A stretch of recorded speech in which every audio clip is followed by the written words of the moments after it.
Paano nga ba lagyan ng follow button ang Facebook profile natin? So, para ito sa mga followers kong non-content creators na gusto ring kumita dito sa Facebook o gustong maragdagan ang kanilang followers dahil na-meet na nila ang maximum friends na 5,000.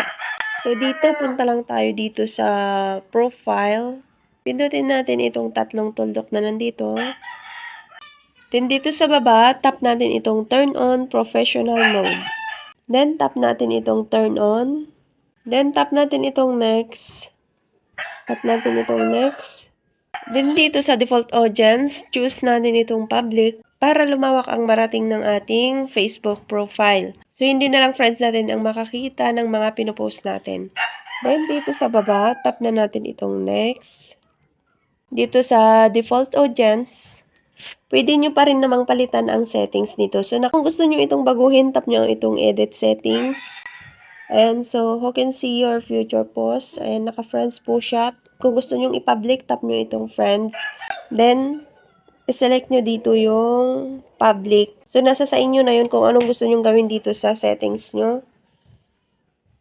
Ganun din dito sa who can see your stories. Kung gusto nyo baguhin, tap nyo itong friends. Then, i-select nyo itong public. Kapag binago nyo siya, tap nyo itong save.